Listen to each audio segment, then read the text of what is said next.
Ang laki ng babayaran ko mga boss. Oh. Gastos na naman. Yung ulo na lang yung ginagamit kong pantuon dito. Yan. Yan yung sira. Yung pinaka power steering hose nya. Yan doon sa baba.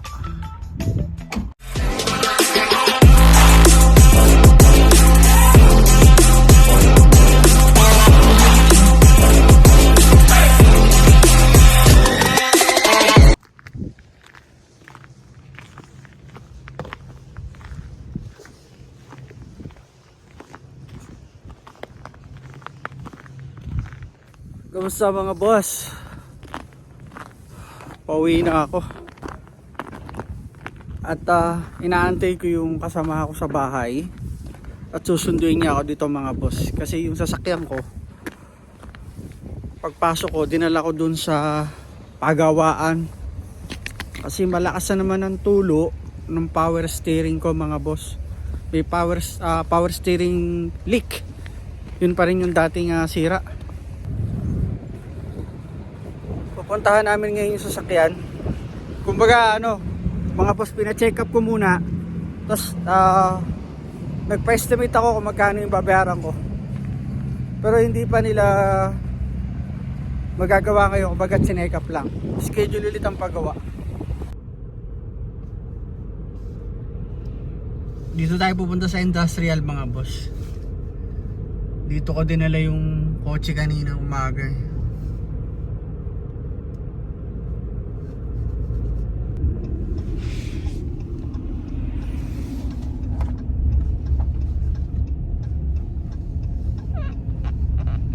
Dito sa kanan ko mga boss, yan yung tire craft kung saan ako laging nagpapapalit ng gulong.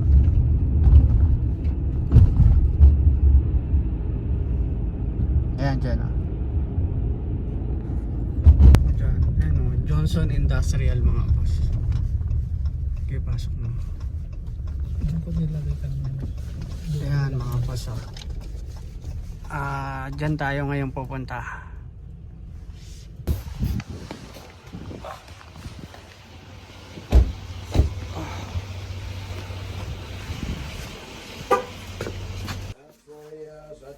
And then for today's diagnosis, it was 82.05 cents. There you go. I'll get you a receipt and I'll get you this one. Was that Visa today? Visa card check.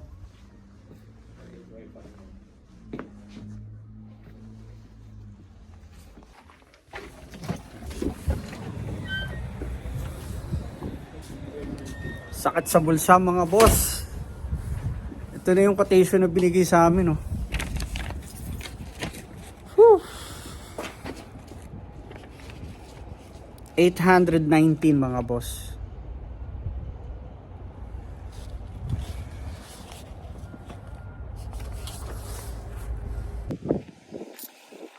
Ayan yung sasakyan ko mga boss. Kukunin ko ngayon. Dahan-dahan lang tayo at madulas. Maraming nagpapagawa dito mga boss.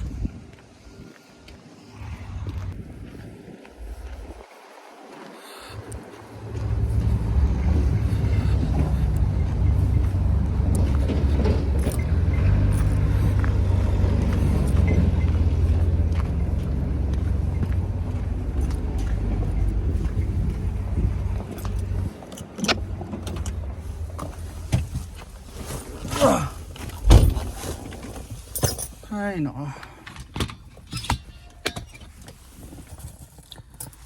Mamaya kwento ko sa inyo sa bahay itong istorya ng aking sasakyan, kung bakit dinala ko na naman to sa shop. Kung nakasabibay kayo sa vlog ko, yung ginawa kong video dati dito sa inyo, yung dinala ko to sa isang shop na 2 beses ko sa kanilang dinala pero hindi nila naayos. Meron din palang ganun dito sa Canada, no? Sabi sa akin ng mga ibang nakausap kong Pinoy, ang mga mekaniko daw doon ay mga bata. At Sabi nila mga baguhan daw yun doon. So hindi ko alam kung ano yung mga kwento-kwento gano'n. So dito, meron namang sabi sa akin na Pinoy, na sabi sa akin na bakit di mo subukan sa Johnson Industrial. Doon ko dinala yung sasakyan ko. Ganun din yung naging problema at na-fix nila ng maayos. Isang beses lang ako pumunta.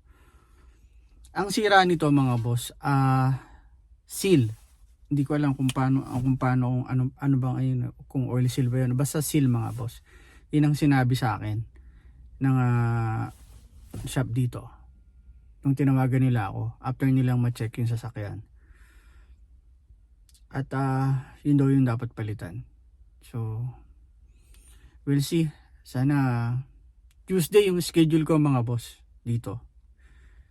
Yung check up dito mga boss may bayad Check up pa lang yun pagpunta ko dito ngayon. Nagbayad ako ng $82. Check up pa lang yun Tinignan pa lang nila. At nung nakita na nila yung sira, tinawagan nila ako at ito yung parts na bibilin. At ito yung presyo, ito yung buong quotation. So yun yung pinakita ko sa inyo kanina. So yan ay talaga yung babayaran ko. Pagbalik ko next Tuesday, 8 in the morning ulit. Same time na dinala ko dito ngayon. Okay mga boss. Pakita ko lang sa inyo to. Maliit muna yung binili ko dati. Nung naubusan ako, bumili na ako ng malaki. So ngayon, pangsamantala sasalinin ko muna.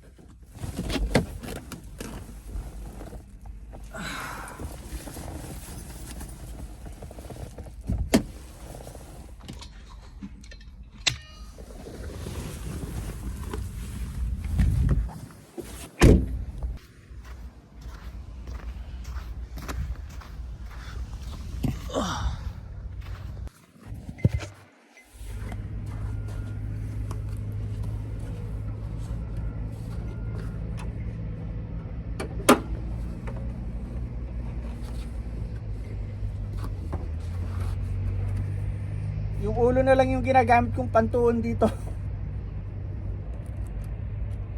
Kasi nasira na yung ano nun yung pinaka tukod.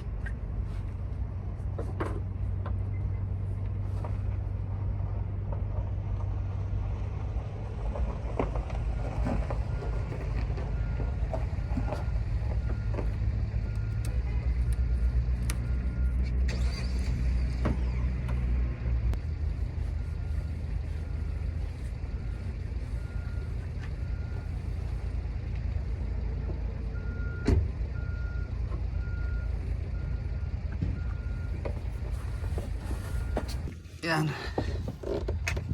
Yan yung sira. Yung pinaka power steering hose nya. Ayan doon sa baba.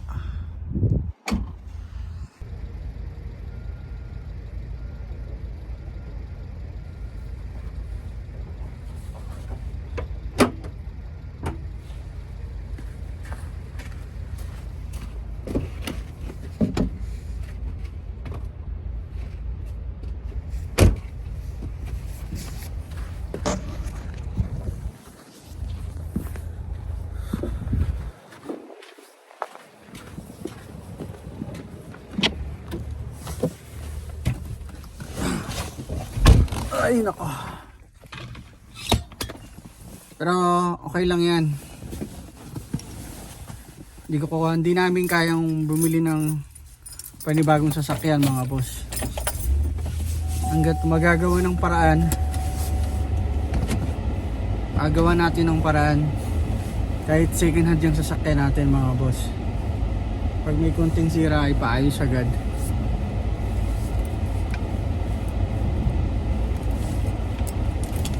Kasi okay naman daw yung makina nito, maganda pa. Talagang yun lang yung problema, yung may leak sa power steering niya.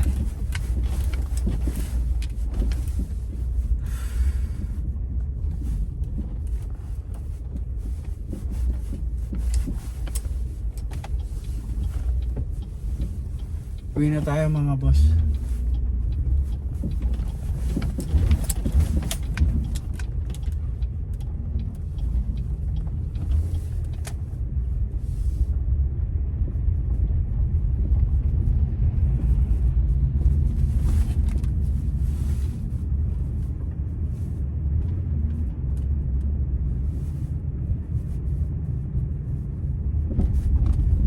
Binalutan pa nila ng plastic siguro nung chinek up ng mekaniko.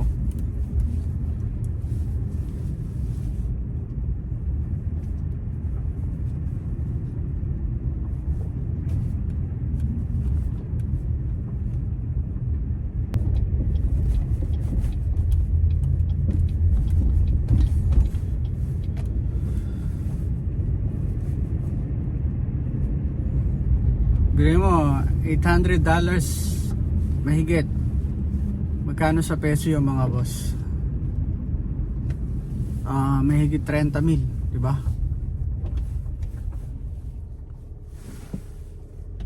Para palitan lang yung seal dun sa pinagdudugsungan ng hose. Pero okay lang. Sabi ko nga sa inyo na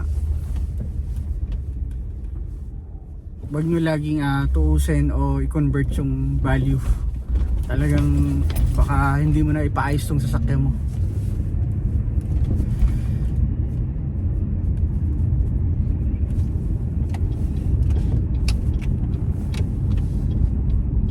Malapit na tayo sa bahay mga boss.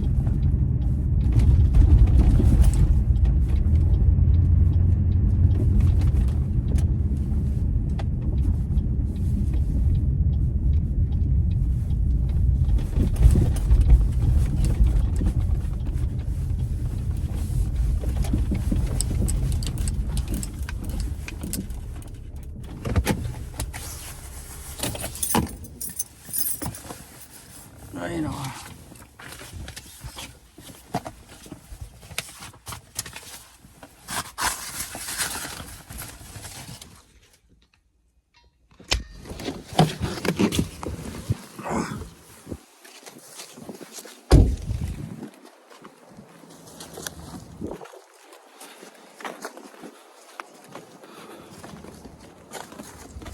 Oh.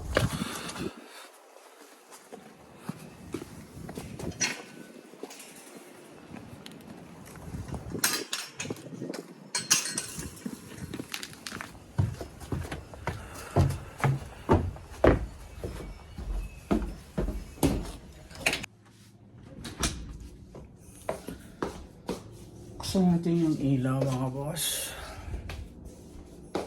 Lalambot ako Lalambot ako sa 819.39. Ang laking gastos ng mga boss pero okay lang. Ganun talaga. Kailangan natin sasakyan Ayan Wala akong gaanong idea sa sasakyan mga boss. Kaya kung merong mga nanonood sa akin mekaniko, alam nila yan. O kahit hindi mekaniko, yung nakakaintindi sa sasakyan. Tapos ito yung babayaran.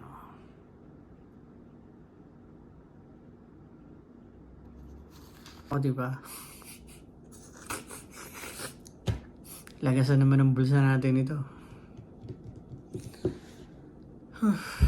Pahinga muna ako mga boss Mamaya tawag ako sa inyo ulit. Mamaya